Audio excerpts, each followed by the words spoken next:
नमस्कार, national today 24/7 news देख रहे हैं आप। मैं हूं आपके साथ कनिका।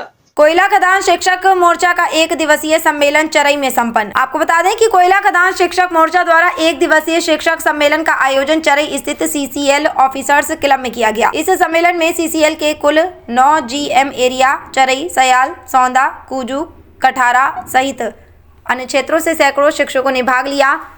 सम्मेलन का उद्देश्य शिक्षकों की समस्याओं पर चर्चा करना और उनके समाधान के लिए रणनीति तैयार करना था। कार्यक्रम के मुख्य अतिथि गिरिडीह सांसद चंद्रप्रकाश चौधरी थे। उन्होंने अपने संबोधन में कहा कि कोयला खदान क्षेत्र में कार्यरत शिक्षकों की भूमिका अत्यंत महत्वपूर्ण है। इन शिक्षकों ने दुर्गम और खनन क्षेत्र में शिक्षा की ज्योति जलाकर समाज के विकास में उल्लेखनीय योगदान दिया है। उन्होंने कहा कि सरकार और CCL प्रबंधन को शिक्षकों की मांगों और समस्याओं को गंभीरता से लेना चाहिए।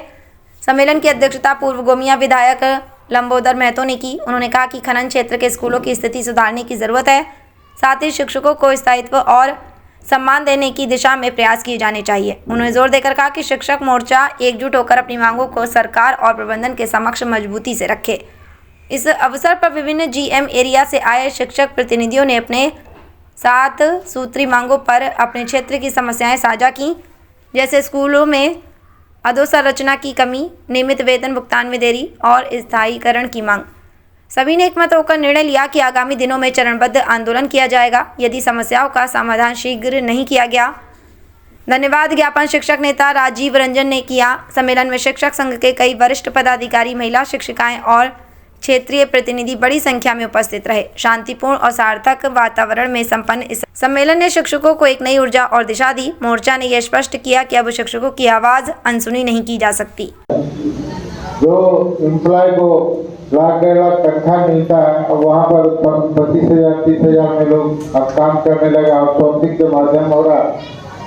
तो कोयलांचल क्षेत्र का भविष्य आने वाले समय में भी अंधकार दिखाई दे रहा है, क्योंकि वहाँ का पैसा आएगा ही नहीं तो बाजार में या स्कूल में या बच्चों का भविष्य के लिए जो लोग खर्च करेंगे कहाँ से कर पाए। दूसरी तरफ हम लोग यह भी देख रहे हैं कि कोयला का भी भविष्य आने वाले 50 साल तक है,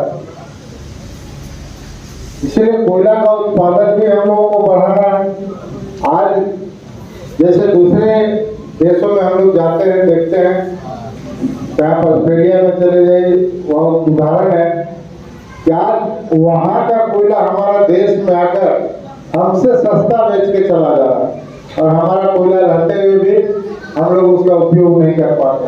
आज भी 20% कोयला हम लोग विदेशों से मंगा रहे, इतना भंडार होने के बावजूद।